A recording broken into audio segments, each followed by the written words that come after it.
Hey guys, this is Rainwolf from Convention Video. We're back for episode 3 of SAO War of the Underworld Part 2. Hey guys, this is Kirito Silverheart. Happy to be back on Convention Video talking SAO. This is Asuna Silverheart, and I'm glad to be back too. And this is Lyria Highwind, and I'm also glad to be back. So starting off is waifu Joet flying to where Alice is. Mm-hmm. So how do y'all want to start this part off? Because there's not a lot, but there's a lot. Yeah, this was a lot of dialogue, and I'm perfectly happy with that. I love seeing character moments like this in an anime. You know, Alice coming to terms with the realization that these humans can just come in and out of our world as they want in different forms and things. And so, what the hell was Bertolli fighting for? You know, if it's a one-sided fight, that's not fair. You know, a life and death fight like that. But the realizations that are made during this, because you have Alice coming to terms with Bertolli's death and sacrifice to save her, and the fact that Vecta, as she knows him, might be coming back in a different form. Is he going to be stronger? Is he going to be weaker? You know, what's going to happen there? And Sinon finally admits to everyone around, which happens to be Alice, but to us, basically kind of starts digging into how she feels about Kirito, which all knew. There was no second guessing. She flat out said it. yeah, of course. No, this was a very it was a very heart-pulling moment, in my opinion. It was. Sinon feels in this particular alliteration to me like she's much more emotional. She's more in tune with her emotions than she was, I felt like, in and previously. Like, I feel like she's much more she was dealing with a lot with the other and it felt very much felt like, because I waited at any moment, especially when like Alice is like crying and runs over to her and shakes her. I expected Sinon to full on bitch slap her across the thing and like, get your shit together. From the time she was introduced to the series to now, she has gone through quite a lot. And then there's also the situation that's going on now with Kirito, that she knows if she doesn't do what she needs to do, things are going to hit the fan and it's not going to be well. Mm-hmm. Yeah, she could very well easily lose one of her best friends and somebody that she loves. Yeah, I think there's a lot of consequences. I think it really showed the weight of it, especially on Alice's side, where it's like, this is the world they live in. This is the reality to them, where it's not the reality to the real worlders. Like, it's not the reality to them. So I think that was that moment when Alice had that realization. It stuck with her. It bothered her. Mm-hmm. And as it should, because, there's the consequences. They're there for some of them, and some of them it's not. So it doesn't necessarily feel like they're playing on an even playing ground. And another thing is, I really love this conversation and those realizations, because it sets up the duality of the theme that I kind of feel happens in this episode. And we'll get to that here in a little while. And then we jump right into the opening, and then right to where pretty much the monks are getting their ass kicked. Ishkan and Shada Synthesis 12's ongoing war against the red players. Because they're the only ones left there. They're pretty much that defense. They're not where everybody else is at right now. Yeah, they took a completely different front. We saw that back before the season break. This is pretty much the original spawn point for the beta players, so-called. Mm-hmm. Yeah, and I gotta say, like, probably another complete badass moment I loved was Nameless Pugilist, who is standing there, no arms, takes a spear to the gut and cracks his head against the dude's helmet and kills him. No, I'm not going down without taking you with me. Yeah, the pugilists are vicious. Like, they don't play. Those are some tough MFers, to be honest. They are beast. Yeah. I mean, it was very intense. It was very dramatic. And then Synthesis 12, like, suddenly her and the pugilist guy, it's like they hinted at that all along, but then suddenly, like, they're having that moment, and they just skip everything. They're like, I see you're my type of crazy. I'm your type of crazy as well. Let's have babies. Coming to her realization of why she is fighting. Yeah, and when the Black Lily sword breaks, and she has that flashback to the administrator telling her that this weapon will give you your purpose in life, or it might not. She was like, you will continue to slash and slash and slash until you don't. That kind of says something as well, because we have never seen one of the weapons that the knights have be destroyed. They're normally passed on to the next person if so-called night completely comes kaput. Mm-hmm. It's just an interesting, and that tells you how much of a fight they have been through this whole time. But yeah, they see their end coming, and they're like, you know what? The sword's broke. The enemy's coming in. We're pretty much done for. I mean, Iskan had his freaking Achilles tendon snap and his ankle And shattered. the way they end the scene is with just the horde of people and then cut scene. We don't know what's gonna happen. Either we might see them again, we might not see them again. We don't know as of yet. Well, is it Alice and Sinan? Aren't they going to the world's an altar? Aren't they going that way? They're completely Alice is. past. They're a completely different direction. Alice and them. Are they? Yeah, that's right. Because Alice was actually taken from the location. Yeah, the she monks. was. Yeah, that the Pugilist Guild and Shada Sin 12 is at. She was kidnapped from around that area and was being taken towards the Underworld altar, and that's when Bertoli, intervened. Now she's continuing that trek to the altar, and Shinon's standing where Bertoli dropped, and so did Vecta, to deal with what might possibly come up there. And now we come over to the scene where Asuna and Klein are just sitting there chit-chatting, getting patched up a bit. Then Klein say the words of, damn Kirito, I owe Kirito too damn much. Yeah, and Asuna and I actually had a nice laugh out of this. Was were we to be our namesakes in this situation right now, we totally had either you, Rainwolf, or another mutual friend of ours kind of popping in our heads for the Klein situation when she was just like, "Yeah, you should go see Kirito after this fight. Maybe if you tell him some of those dumb jokes of yours, he might wake up to yell at you about them." I told her, I was like, personally, I feel more like Klein in that situation. I'm the one telling I the dumb did jokes think most of of the time. several people in that situation.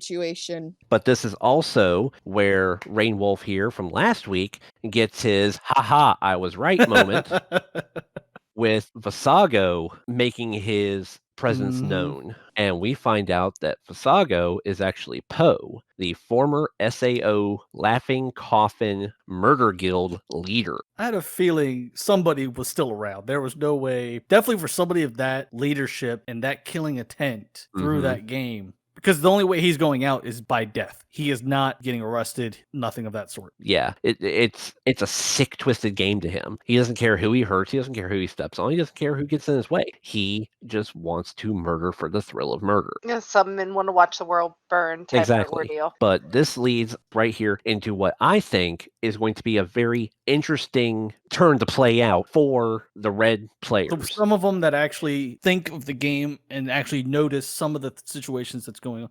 The seriousness that people from ALL, or pretty much the whole Japanese server, are the seriousness in their face. That this is not just a game. They're not actually there. They didn't attack first type situation. Yeah, so we get introduced to two new characters, which is an interesting thing to happen, at this point of the season, in my opinion. And that's going to be Moonphase, who is a South Korean player, which apparently Visago is either from Korea or has very strong ties in Korea, and his friend Mei Mei Shang from China. The thing is, he looks very familiar, though. His character design, he looks like a person we've met before. Actually, I know where you're going with this because of the green hair and the haircut. He looks like Lifa's friend from like ALO when Kirito first signed in. Yeah, he almost looks like him, but we know that obviously that's not the same character because we already know what happened with him. But yeah, the fact that Moonphase, even looking through his messages and stuff and seeing these videos, he was just like, something doesn't seem right.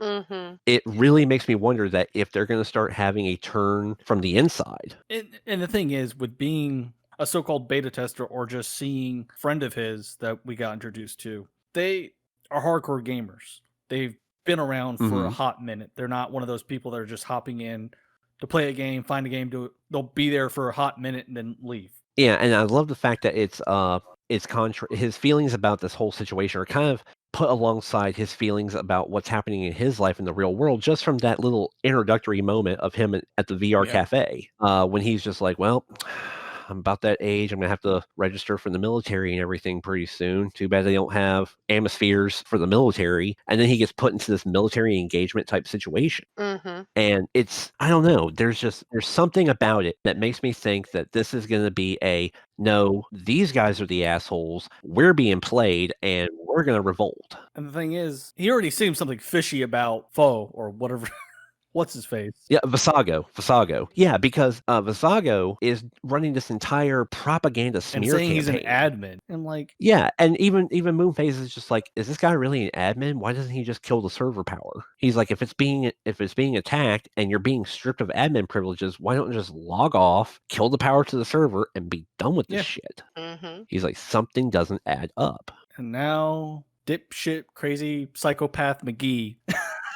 Oh. In fact, this was a hard was a hard scene. It was, because it kind of, for Shinon definitely, because of the experience she's had with Gabriel, and his character in this character form from his GGO stats and everything is Subtilizer, and it makes you wonder just how much augmentation has gone into porting this character over. Does he still have aspects of Vecta with this? Because if you look at it, he's carrying a fucking sword. I don't think there'd be a way for that to be so, because the Vecta characters were created and it was destroyed. There's really no way to, as far to the knowledge we may have, that once the character's destroyed, it's gone. There's no recovery. Yeah, with that same aspect though, he could have played around a little bit. They may have done something to the other character he had. It's been ported over, so they never really fully go into when you port over what you carry exactly. I mean, the most we've seen is like Klein and them that have come over, and yeah, they were badasses. And yeah, I mean, we knew it. Comparatively, they seem OP, but they even say, even Visago mentions it during his little propaganda spiel, that he was just like, we lost our admin privileges. We can only give you basic level shit. And I'm like, okay, well, they're running around in like rank 110 maybe level gear and weapons. And these guys are coming in from another game at rank, levels of 70, 80, 90, 100 plus maybe. So they're obviously going to one-shot anyone that comes in their way. It's going to take numbers over willpower, pretty much, type of situation. Yeah, that's what we're running against now, and more, so it's not, now they have North Korea, China players on top of the American forces, and it's looking pretty bleak. They're looking a little outnumbered. It's looking a little rough. Going in on the Turtle, heading down to the terminal, I would say. You've got Ichimon and two, I guess, Japanese agents, I guess we could say, FBI looking kind of guys, black suits, guns, and sunglasses, coming down the stairs for the distraction that they set up last episode. But then you cut over to Haiga and Mr. Yanai climbing down from the terminal, and I'm sorry, I hate the fact that I called it. Fuck you. Why did you call it? I called it last week when I said that Mr. Yanai, Mr. Nameless lab dude in the background, don't know jack shit about him, was going to be a potential double agent. Yeah, we got that flag while they were climbing down the ladder. He looks very nervous, though. That's the thing. I feel like he's been led into this for some reason. There's been some dubious reason that he's been led into this, and he's had to do this. And I don't know whether he feels like, okay, well, things are going badly, I need to be on the side of who's going to win, or if he's doing it because they've threatened him or his family or someone in some way. That classic plot device.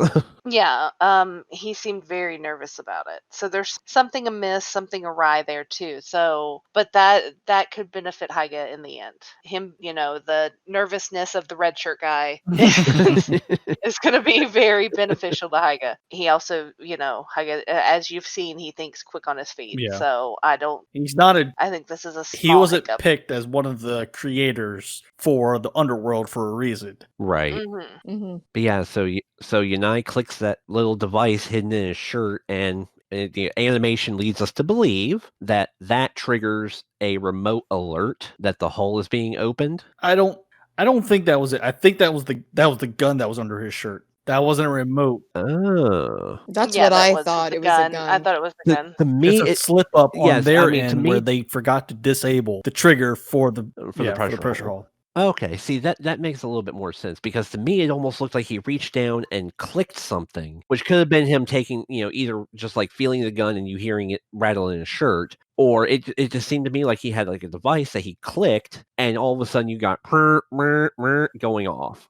But I think that was more of the gun that he was just the nerves got to him, and then also issued the red flag for everyone that was watching. We do have one other thing that we notice when we go back to the Sago and the red players actually beginning their assault is, Moonphase is finally logged in. He starts realizing everything's, doesn't seem like it is. And as the fight starts, Asuna drops to her knees and out comes a gush of blood from her mouth. Mhm. At this point, we're realizing Asuna is pushed way too far. Yeah.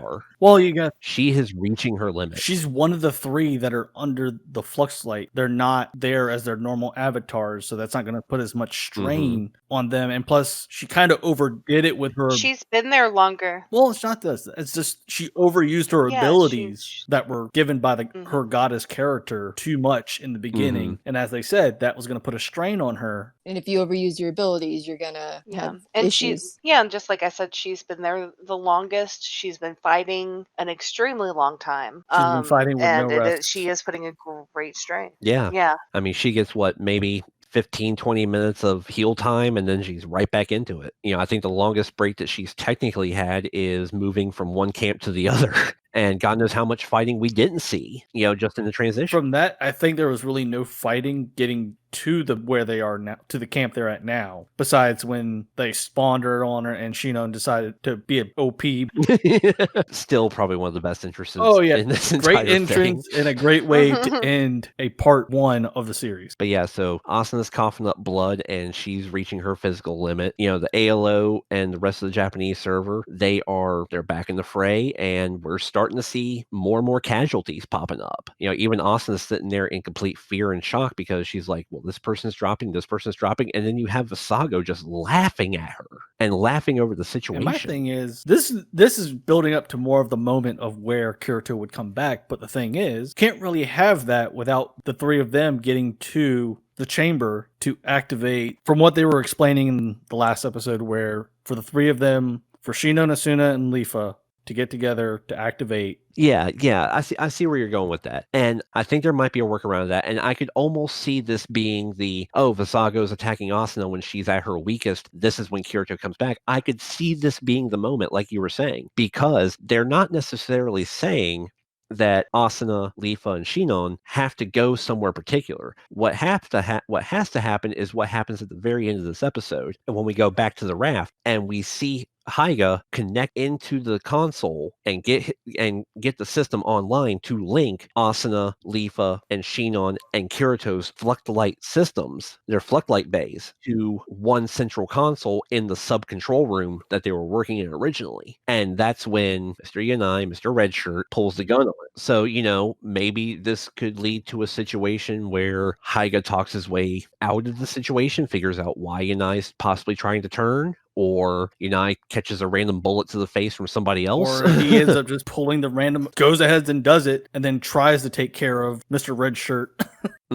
Yeah, and so he could go ahead and start the merge of the three signals into Kirito to get the memory rebuild going. I mean, it's hard to say, but I do kind of see this being a moment when he could come back. Which personally, I just thought of something. The second robot. Oh yeah, because she did leave to go back to the bay, and they could be seeing what's going on. The thing is, he'll just stand up and topple over, push.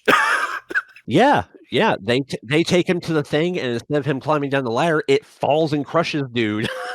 Maybe Hyga accidentally takes a stray bullet to the shoulder or something. But yeah, that's a possibility too. I completely forgot about the secondary robot. But going back to the theory about this is where Kirito comes back, I'm torn on that moment. Same here. Because Asuna has gotten to prove how singularly badass she is. She's amazing.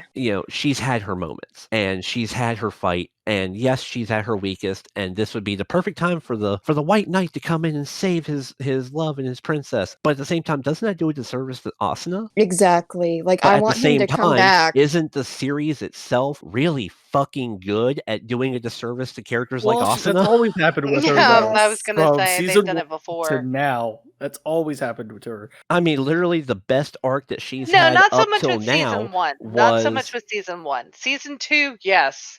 She became damsel very much In in distress, season 2. yes. Yeah, I mean, I honestly think that the parts where she sacrificed herself to save Kirito at the end of the first series was beautiful and amazing moment. But her singular best arc so far has been Mother Or Rosario. it could become one of those moments where he comes sweeping in, saves her from the strike, then they go back old school, back to back, and start ripping some shit. That would be Ah. cool if that Mhm. happened. Because I miss him, but I also don't want her to Well- become another damsel in distress moment. And this whole season has been a callback to what it was before. So Mhm. that would be very fitting. That I would mean, be that fitting. would be very I fitting. do see one other possibility. When at the beginning of the episode, when Shinon and Alice were talking, she said, "How's the fight going?" And Shinon's like, "Pretty much not good." And she says, "I'm going to go back." But then she says, "Okay, well, I'll head to the altar." Mhm. What if she doesn't? What if she turns around and she was like, "No, I need to take care of I need That to is a- go help them and check on them and make sure that things are okay before I That go is a do big this." possibility with Mhm. Alice, since she broke the code, Mhm. the law, and doesn't have that her right eye anymore. She doesn't Yeah. second guess. Yeah, she has she her doesn't- own will. And the next episode is called Code 871, which is the error code that pops up when somebody's about to make the taboo. Mhm. Who either it's the situation or who's going to break that taboo next. And it makes you wonder because there aren't that many people left to do it. I mean, of the main characters that we've Synthesis looked 2 at. is a possibility from the whole Oh. situation she has going on. I think she's the Shada Synthesis 12 is a possibility too, in all reality. some other weapon. I mean, or some, with what's going on with Yeah. Ishkan, it's finding hard something to say. that But I you mean, have such a deep connection with that you don't care what the index says. yeah, I think the absolute disservice for this would be if code 871 or error 871, whatever it was they're calling it, ends up being kind of like a filler recap episode. I think that would be such a heartbreak, kind of like what they did when the you very had first episode. Kirito and Alice scaling the tower on the outside. They sit on the If sit on they the platform pull and a take off the recap dark armor, episode, and then this- have an entire recap episode after this that. soon into the series, but there's still too much to cover to put a recap episode in general. Do like they did in after season 2. They made a completely hour-long movie or whatever you want to call it. Episode 0, yeah. And did a whole recap, fill in the gap type situation after everything. Yeah. Don't drop it now. There's too many people that have been waiting for what's happening.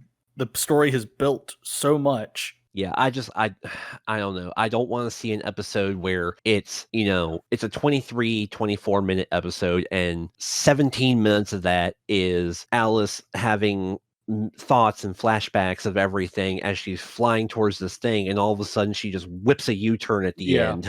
And then maybe you get 5 minutes of here's what's happening. And then we still got that one chick that we have no clue who that is. That was at the end of, remember in the part 1 at the recruitment meeting.